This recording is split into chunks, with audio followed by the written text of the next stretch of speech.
The reality is people want to move fast and people want to change fast and develop things fast. And that's just completely counter to how enterprise software was delivered 5, maybe 10 years ago. The faster you deliver something, the better you better be at understanding the risk and visualize it, understand it, and impact it. I was very lucky in that I started out with 4 engineers, probably finish out this year at about 30 people full-time on the security team. We are focused on the things that reduce harm to our customers and ensure that they can sort of have this foundational trust with us. Hi, I'm Guy Pojarny, CEO and co-founder of Sneak, and you're listening to The Secure Developer, a podcast about security for developers, covering security tools and practices you can and should adopt into your development workflow. The Secure Developer is brought to you by Heavybit, a program dedicated to helping startups take their developer products to market. For more information, visit heavybit.com. If you're interested in being a guest on this show, or if you would like to suggest a topic for us to discuss, find us on Twitter at @TheSecureDev. Welcome back, everybody, to the show, The Secure Developer. Today we have on the show Geoff Belknap, the Chief Security Officer for Slack. Geoff, thanks for joining us. Yeah, thanks for having me. So there's a lot of conversations, a lot of questions that I sort of have when you think about security at Slack. I personally sort of at Sneak, we heavily rely on Slack for many things, and therefore heavily rely on the security of Slack. Thanks for being a customer. Yeah, always. Thanks for building the product. And with that, there's a lot of sort of, goodness and importance around the security of Slack as a whole. But specifically, the reason that we're sort of having this chat that I thought would be really interesting is that Slack is a very fast-growing company. It's definitely a company that moves quickly, that develops software quickly, that sort of ships software quickly. And what I'd love to sort of dig through as we have the conversation here is, chat a little bit around, how you build and how you handle security in such a sort of a tumultuous environment. Great, yeah. Can you sort of spend a couple of minutes just sort of telling us about your background and how you sort of got to Slack and what you do there? I've been at Slack just about 2 years now. Before that, I was at Palantir for almost 6 years and worked on some really interesting, challenging data security problems there. And really, this is the second half of my career. So for about 15 years before that, I did a bunch of network engineering and telecommunications architecture work at startups and banks and telcos. So this is really the extension of me finding the magic and connecting two things together with cable and the lights blinking on either end. And that extending to, well, I guess that means bad things can happen as a result of lights blinking on either end of a cable as well. I think, my journey to Slack was really, in my career, I've really appreciated opportunities that allow me to have an impact. And certainly over the last few startups, the measure for whether that's going to be interesting to me is whether a good decision I make is just as impactful as a bad decision. And I think certainly people in security, you're not really, having an impact if a bad decision is also, contributes to a terrible outcome as well. And while nobody wants that, for somebody that really wants to have a big impact, I think you need to understand that it matters. Yeah, no, very much. I think it's one of the areas that definitely contribute. So what was was there like an aha moment that made you, see the light or the dark? I don't know how you sort of refer to the security side of things. No, I think it's something I've always been interested in, security in general. I think I was definitely one of those kids that wanted to be, I think first it was a pilot and then it was a cop or a firefighter or something like that. And I think as I grew up and matured, I was always very interested in the legal system and law and justice, and security sort of naturally played to those ideals. I think in the mid 90s when I was getting into telecommunications and was really the industry was just getting deregulated and this was taking off, the natural gravitation of somebody who's smart and likes engineering problems was, go work on that, go build the internet. And certainly I had the opportunity to work on some of the first cable internet deployments, and we built some of the first, pre-standard broadband internet networks. And that was a lot of fun. Sort of fast forward to that, nobody at the time in the 90s, nobody really thought you could abuse that. It was the time of Kevin Mitnick where, abusing a telecom network was, making free long distance phone calls and getting infamy from that. So now when the industry and telecommunications is really mature to a point where our entire world economy is really based on top of this, and not only is that how those economies are driven, but also how entire businesses are built on top of this sort of fabric that we've added to the world. And it's really interesting to be able to contribute to how do you manage risk and how do you make sure that you can enable technological change and economic innovation, but also do that in a way that manages the risk and make sure that we're enabling that change and not enabling something negative. Yeah, for sure. Table stakes are definitely higher. Yeah, for Now, sure. the game has gone up a few notches. So you joined Slack when? How long ago? I think it was January 2016, so not quite 2 years yet. Okay, cool. And were you? Can you tell us a little bit about like the evolution of the security team at Slack? I mean, we spoke to like Sean Gordon here from New Relic, who talked about being kind of the first security hire at 140 people. In Optimizely, it was maybe like a similar story. How what was Slack's kind of trajectory around sort of size and first security hires? Yeah, I think so. When I joined Slack, I want to say we were about 300 people, which depending on sort of what kind of startup you are, that's a reasonable time to really focus on executive level leadership for security, and especially for Slack, as we try to really compete in the enterprise space that we're in with some really big names. It becomes a critical part of the business. And that was what was really interesting to me. I was very lucky in that I started out with 4 engineers, which is probably the biggest team that I've started with. Once or twice before this, when I've started security teams, it's usually 1 or 2 engineers that are on loan from some other team. And this was Slack had already had 4 engineers that were full-time dedicated to security. So we've built from that in not quite 2 years to we'll probably finish out this year at about 30 people full-time on the security team, which is a full-fledged part of the engineering organization at Slack. And the idea is that we are focused on the things that reduce harm to our customers and ensure that they can sort of have this foundational trust with us, because as you said, your whole business is built on this. I'm looking across at the engineer and I'm watching him use Slack on his phone, and it's both a thrilling and sobering thing when I ride Caltrain into work every day, and I look around the car that I'm sitting in and I see people using Slack all over the place. And for me, that's certainly the first time I've worked somewhere where it's ever present that people's lives and business and this influences how they do everything. So we focused on how do we ensure that we have that, like I said, foundational trust. We have our application or platform security team, we have our operational security teams, we have our teams that are focused on incident response and management, and then of course we have our teams that are focused on how do we handle risk and compliance, how do we de-risk the Slack environment, how do we make sure that customers can align whatever sort of compliance programs they have to what we're doing, all towards the end goal of making it so that if you're developing on the platform or if you're using the platform to run your business, you don't have to think about those things, right? So you can develop an app or build something that's built on top of the platform and understand that you can plug right into all these things that we've built. You can bring your Fortune 100 organization to Slack and understand that we've already provided all these touch points and mapped everything to your program. And so eventually you understand that any of the apps you pull out of the app directory are something that are suitable and make sense to use in your environment and are not just toys or fun shiny things to play with for your devs, that they're actually parts of your business. So you came in and you said you had 4 engineers, and then you talked about security as part of the engineering team.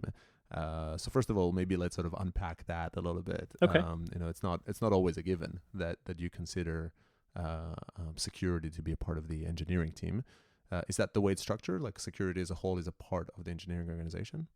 That's certainly the way it is now. I think when you start a security program and you invite somebody in to sort of be the leader of that security program, you're never really sure exactly where that's going to go. And I think, in fact, I just had coffee with someone this morning who's looking at, hey, we're almost at the same size Slack was when they started their security program. What do you recommend we do? And there's really no one common path that everybody can follow, other than say you start with generalists and you sort of set them to work on your highest priority problems and you build from there. So Slack, when we started the security team, I think we were part of the privacy and policy organization, which sort of flowed through the business side of the organization. Now I report directly to Cal Henderson, our CTO, and we're a full-fledged part of engineering and Mm-hmm. first-class citizen in engineering, which really, I think it helps people understand that security matters to Slack. And this I feel so sort of Mm-hmm. cliche saying, security is important to us and security really matters. But I think to some extent, like that's the only term I can use that describes like it matters. It matters deeply to me. It matters deeply to people at Slack. We do treat security in a first class way and make sure that the platform security teams or the application security teams are involved in reviewing new products that the product and the engineering teams are working on. They're involved in customer integration and customer engagement when we're talking to an enterprise customer who wants to bring their entire environment over to Slack. We're involved in that discussion and making sure that Mm-hmm. we understand their risk model and they understand how we address that. We're involved when it comes to talking to developers that might be developing an app or an integration for a customer, or trying to build a business on top of the Slack platform, and helping them understand how to do that in the most secure way possible, how to make it the most impact, but also be able to offer products to our enterprise customers on top of the platform. So I think everywhere that we can possibly touch security in the organization, it's represented in a really positive way. And I think ultimately that should be your goal. If you really do take security seriously in your organization, and if you're building a startup or if you have an established organization, that's what you have to do, and you have to do that in a first class way. I wonder if this type of perspective, which I totally relate to, right? And I agree that one, security engineering. So to me, the choice of using the term and putting the team in engineering conveys. I don't know if I'm wrongfully reading into it. A few things. One is it seems to prioritize building security systems, right? Sort of building things that are a little bit more engineered to work well, as opposed to maybe like relying on sort of manual efforts or actions. So that's maybe one. Definitely an aspect of an engineering culture. The second is it talks about building security in versus bolting on, or whatever the sort of the cliche you want to choose there. But I wonder like how much of this is a post DevOps revolution startup, right? It's an environment in which the mandate of breaking down walls between different teams, of sharing responsibility, at least in sort of the development and ops world, kind of permeates into security. Well, if you go to an organization that has 10 years more more sort of lifespan than Slack, let alone 20, 30, 40, structure is not necessarily in that aspect of it. So I think not again all positive. Just sort of wondering a little bit out loud. Do you think this is like a prerogative of an early company, or can you sort of envision a 20-year-old company having kind of the security team being led from within the engineering organization? I think to your point, I'm definitely the very fortunate beneficiary of being able to start a security program Mm-hmm. and have the ability to make some of these foundational changes to how we think about it culturally. Mm-hmm. I think and I think it really comes down to just that, right? How does your organization think about security culturally? How do they think about security? Are problems secrets? Is this are these things to discuss and analyze and really engineer solutions to, or are they things that you sort of bring up at your audit committee meeting and then never speak of again? Specifically to your question of can I see a 20-year-old established or older established organization managing security engineering? And I think the answer is yeah, I can see that, but that organization would have to work a lot harder at it than I would. Mm-hmm. Again, I'm very fortunate in that I'm starting with a clean slate. There's always this really tempting ability, certainly with people on Twitter, to go, well, what if this company had just done X, or why don't they just X? And it's a great example of like not understanding how complex some of these problems are, and how Yeah. complex sort of large businesses are. But I think you've seen a lot of large organizations pivot recently. That you've seen leadership changes at Microsoft sort of wholesale shift that organization. You've seen places like IBM make dramatic changes to how they operate their environment. And I think it's an example of if some of these largest organizations in the world can make that change, then your organization can make that change too. It just has to be a high priority for that organization. Sort of on that note a little bit, right, and talking a little bit about pace, right? So I would say that the premise of or like, the motivation, the reason that you would want to shift your organization as a whole or your security organization seems to fundamentally come down to pace, right? The internet is moving at an increasingly fast pace, and a business needs to catch up, right? You need to iterate, you need to ship stuff quickly, you need to try out ideas and fail in quickly, so you can kind of switch on and find the one that wins. So everything needs to be fast, and fast is a scary thing sometimes for security. So I guess on that note, let me dig a little bit into indeed that sort of speed element, right? That's one of my kind of curiosity points indeed. How do you see that, right? For at least from the outside, it seems like Slack is shipping stuff very quickly. What's your kind of philosophy, and kind of how does it come into practice around kind of balancing this speed of delivery? The faster you deliver something, the better you better be at understanding the risk and controlling it. And if not just controlling it, being able to visualize it, understand it, and impact it, right? Be able to have some levers or some controls to adjust it. I think in Slack's case, just like everybody else is trying to be, they're either trying to play agile or actually be agile. I don't know if that's probably a terrible cliche, way to describe it, but like, the reality is people want to move fast and people want to change fast and develop things fast. Slack pushes, hundreds of, we could push, hundreds of changes a day that are constantly improving the product and the platform. And that's just completely counter to how enterprise software was delivered, 5, maybe 10 years ago. And certainly that's something we talk with our auditors and our customers about. But you can move at that speed, and you can do that even if it confounds the auditors and scares people that were more traditional risk managers.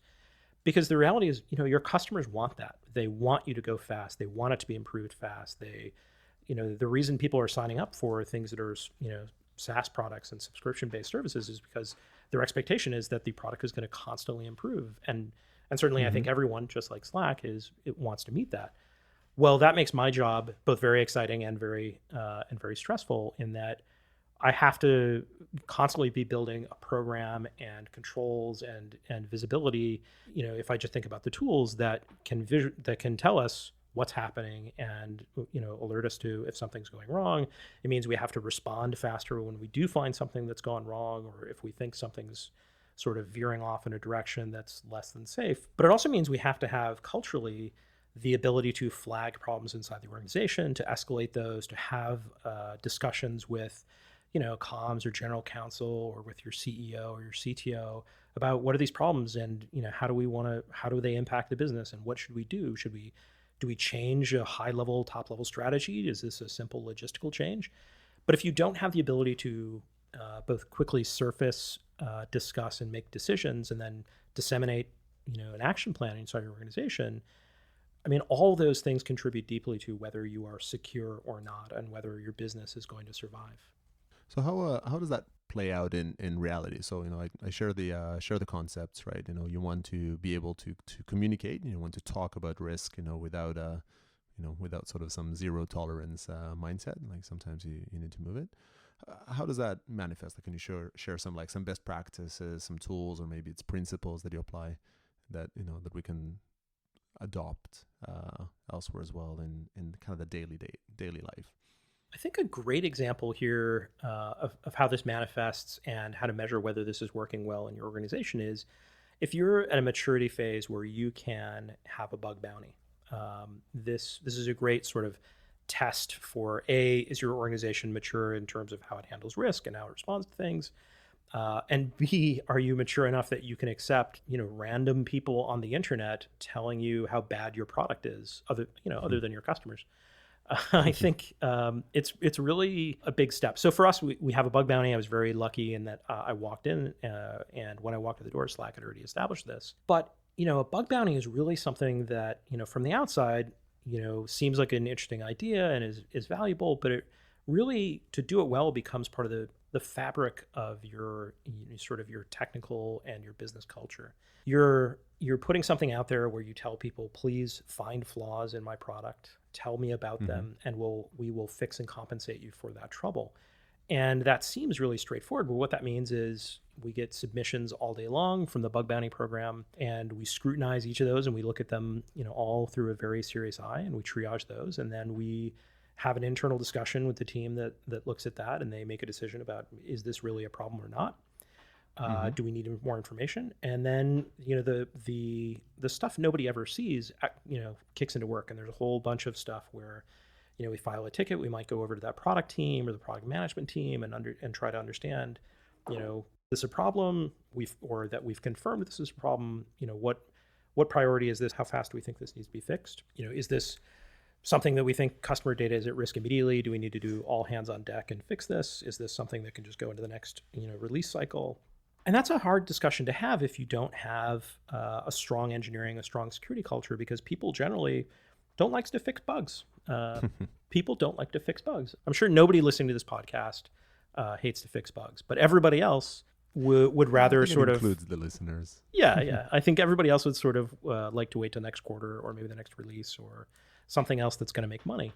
So it's very easy to see the friction between, the need to address risk and the need to sort of drive the business forward. And, your security program has to act in a credible way to represent that risk to the business and sort of get priority on that. So now we've established that, there's priority there, and, now we get down to fixing it, confirming it. And then you have to go out and tell that researcher, like, you know what, you were right. That's a bug. We fixed it. Can you please confirm whether it's fixed? And then you're giving that researcher permission. Like, if you want to go tell people about this bug, if you're going to write a blog post or post it on Twitter, whatever it is, you have our permission. And there are some reasonable constraints on that. But at the end of the day, you're agreeing as part of this sort of social contract that they can tell people about this flaw that they found. And you have to take a moment and sort of let that settle in, that you're agreeing to let someone tell other people about something you fucked up. Like, I don't know any other industry. I think there are very few industries where they're willing to sort of let people tell them what they're doing wrong, take that feedback very seriously, fix it, and then let people tell other people about that, right? Could you imagine being in a relationship where somebody like posts all your flaws online? Well, maybe there are relationships like that, and I'm just old-fashioned. They do exist. Yeah. I think the bug bounties are an amazing thing. We have one at Sneak, from an early age. I see them as such a massive boon and advantage. It's, you basically get a bunch of auditors of varying skills going off and testing and finding issues, and whatever it is that you pay them, it's probably nowhere near as much as you would have paid hiring those auditors in. And we love those audits, and even if people sort of submit the wrong thing, we send them swag. We send them some stickers, some magic ones that we have, and definitely successful. I like the idea. I'd never really considered it that way. I like the idea of maybe thinking about bug bounties as the transparency vehicle. I think when DevOps happened, a lot of the advantage, right? A lot of the revolution maybe came from people acknowledging failure, right? Embracing failure, internally talking about the blameless postmortems and things like that, but even externally, right? Somebody getting up on stage and talking about this massive outage they have and how they, screwed up kind of throughout multiple times, and how they handled it and how they learned from it, right? And how they're doing it better today. Didn't really think security. It's risky. It's scary to do this. It's really scary to like stand up on stage and describe your existing security process, because you feel like everybody's going to find the gaps. And it definitely is scary to come up and talk about security mistakes that you've done. But bug bounties are kind of the safe way to do it, because it was a mistake. Somebody found it, but it wasn't a breach.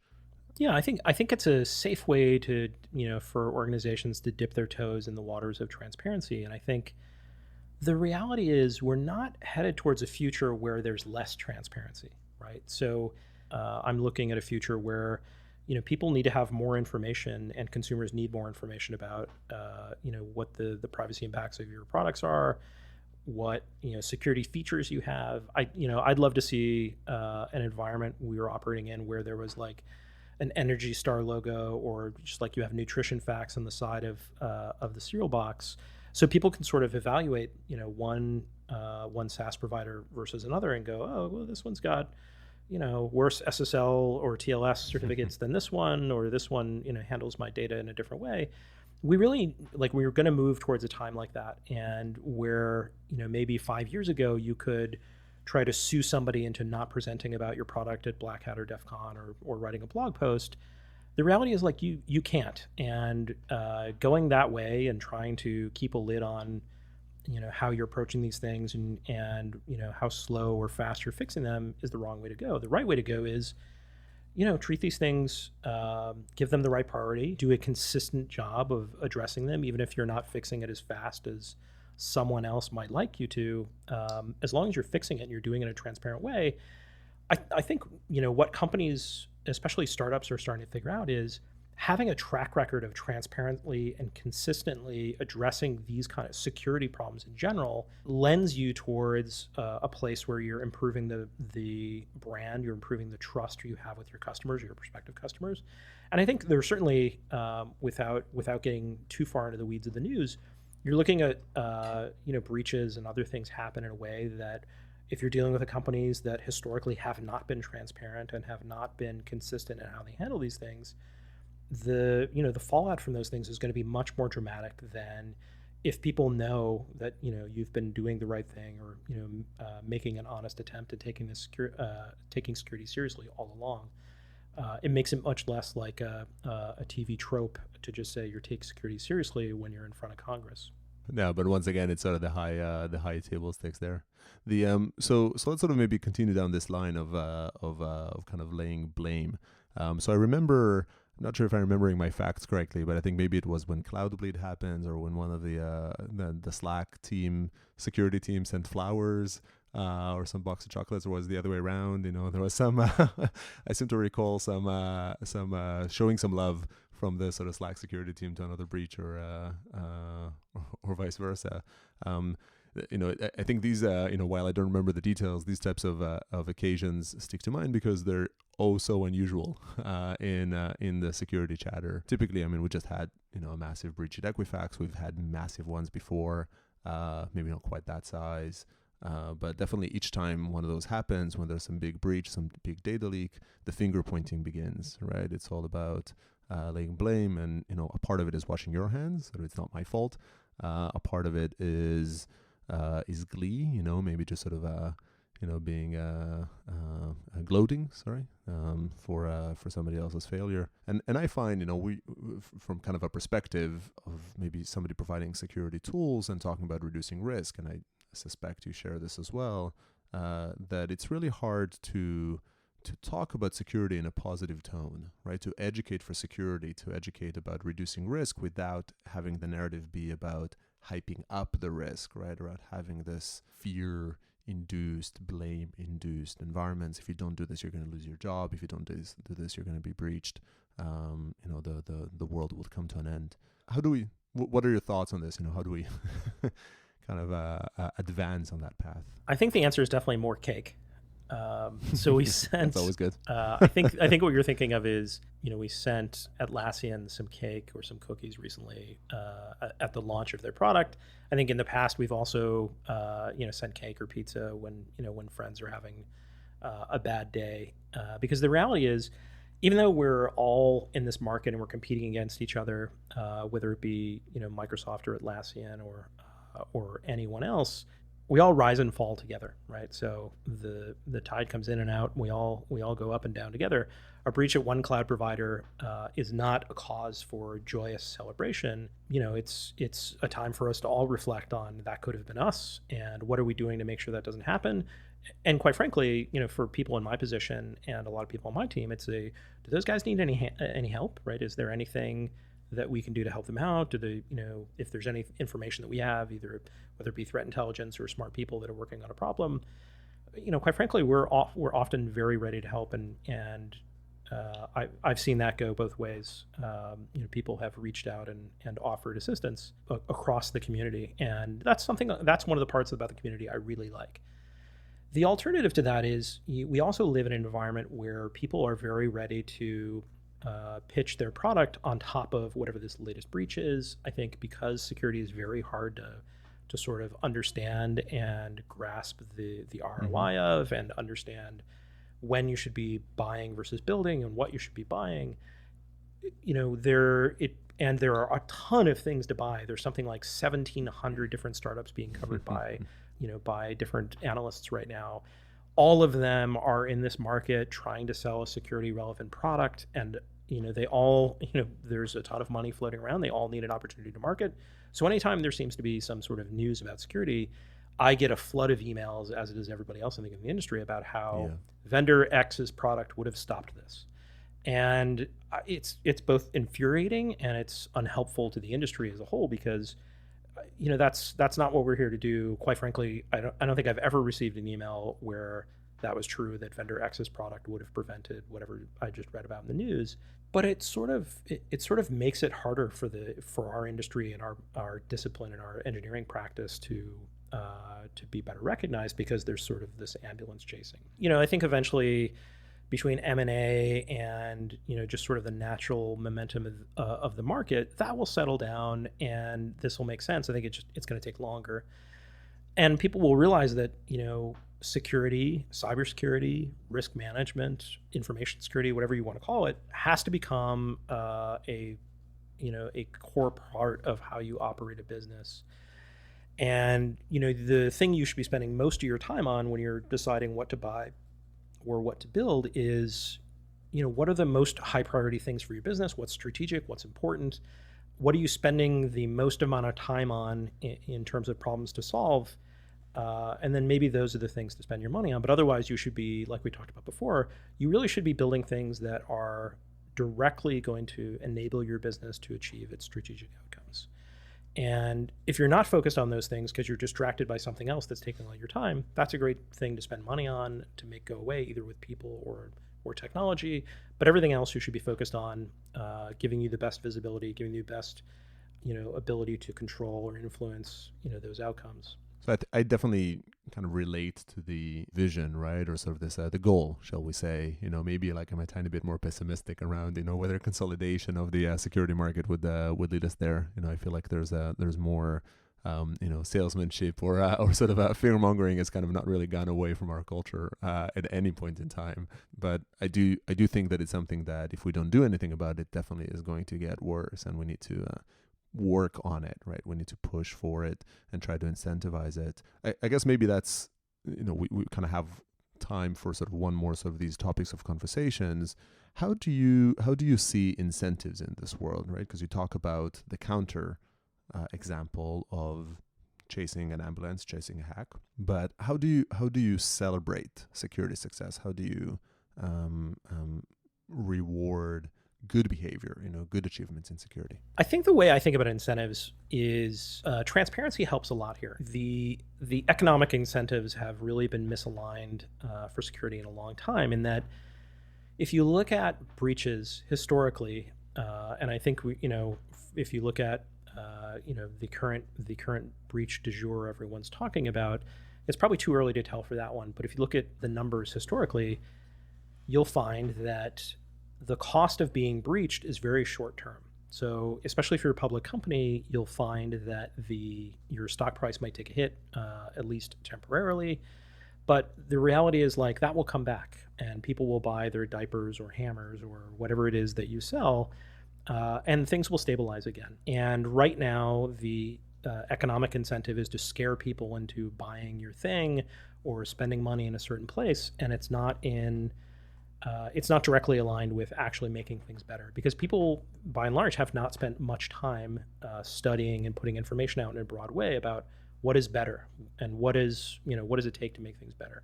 I think there are people, somebody I'm a big fan of, Bob Lord, who talks about this in the sense of, so we all know we should eat less and exercise more. Certainly, I'm well aware of that fact personally, but occasionally you have to skip a day. You don't go to the gym, or you skip a leg day, or whatever it is, and that's fine. But you understand that there are consequences with that, and you understand that making different choices about what you eat, or having a cheat day, or whatever it is different than deciding, well, I know I'm supposed to eat less and exercise more, but I really like eating a full sheet cake and drinking an entire bottle of whiskey every day. And while that sounds wonderful, you can't sustain that on a daily basis. Something bad is going to happen. The chances are probably more bad things than wonderful. So you have to sort of manage risk in a way that leads you down a path of, like, you're constantly improving. And that's not any fun. It is fun to buy the brand new APT dark web threat intelligence machine learned something or other, and the thing that you can, wrap yourself in this comfortable blanket of like, oh, good. Now all the threats will be found by whatever this thing is. But the reality is, like, the thing that makes you safer every day are the really boring things, right? Managing inventory management, managing your risk, understanding where your risk is, understanding security hygiene, right? Yeah, understanding the hygiene. And, while it's easy to say, oh, if you just keep up to date on your patches, then you'll be fine. Well, in a complex environment, understanding what is there to be patched, what the current patch state of it is, how many machines do you actually own, or VMs are you actually running at any given time, that's a really complex problem, and it has a straightforward solution. It is easy to get distracted by buying that magical silver bullet versus doing that hard hygiene work or that hard sort of self-care work. So I think, more transparency lends to, putting the incentives in the right place, because if you're being transparent, if you had to disclose sort of what your security status was, your hygiene was as part of your quarterly filings, or if the market was incentivized in a way where you had to do, like we talked about, these nutrition facts kind of label on the side of your product, you would be incentivized to make sure that you're constantly making improvements in these areas, and you'd be less excited about buying silver bullets and more focused on, making steady improvements and listening to what your consumers want, or giving, consumers what you think they need, versus just sort of trying to defend yourself against, an inevitable lawsuit. Definitely a complicated equation to have, and it's indeed fun. It's fun to build these sort of advanced APT machine learning dark web thingy as well. Yeah, and I think, and to be honest, like, I think there is a need for some of these, and many of them are valuable. There's no silver bullet. Yeah. Having the best algorithm is not going to solve any problems for you if you aren't doing any of these basic hygiene things. And it's not that the hygiene things are easy. It's just that they, if you look at sort of Maslow's hierarchy of need applied to security, you need to address some of these things first before you're spending time on self-actualization or making sentient AI. So this was fascinating. I have all sorts of other questions for you, but I think we're sort of out of time. So before we let go, I'll ask you a question I ask all of my guests here. If there was sort of one tip, one advice, one sort of maybe the other way around, some pet peeve that you have about people not doing that could help, a security team, a development team, a company level up their level of security. What's your tip? I think I was just ranting about this on Twitter, which honestly I have to be more specific about. But I think the best tip I have is, if you only have one place to focus on people. Focus on the really hard, non-instantly gratifying thing of like, invest in your people, invest in hiring great people, invest in giving the people that you have hired the things that they need. You give them, listen to them, give them your time, give them your support, your trust, your respect, and they're going to do great things for you. And, putting great people on your team is going to be way better than, spending double or triple that amount of actual hard money into some security product, right? In fact, some of the security products that we have that are the best are the least expensive things we would spend money on. And I think, spending money, but also just investing time in your people is the best thing you can do. And it's also, quite frankly, the least expensive, easiest thing you can do. Yeah, excellent tip. Definitely, if you invest in people, I think the rest will come. You will choose the right tools. You would build the right practices. Fully agreed. Well, this was super great conversation. Thanks a lot for coming. If people want to kind of keep up with your sort of inputs, want to follow on Twitter or sort of contact you some other way, can you sort of share how you can find you? You can follow me on Twitter, which is probably a terrible idea if you want to have a irrational conversation, but I'm at Geoff Belknap on Twitter. I don't know, come work at Slack. That's the easiest way to spend a bunch of time with me. That works. Yeah. Cool. Well, thanks a lot, Geoff, for coming on the show. Thanks for having me. It was super fun. And thanks for everybody that tuned in, and join us for the next one. Thanks. That's all we have time for today. If you'd like to come on as a guest on this show, or want us to cover a specific topic, find us on Twitter @TheSecureDev. To learn more about Heavybeat, browse to heavybeat.com. You can find this podcast and many other great ones, as well as over 100 videos about building developer tooling companies, given by top experts in the field.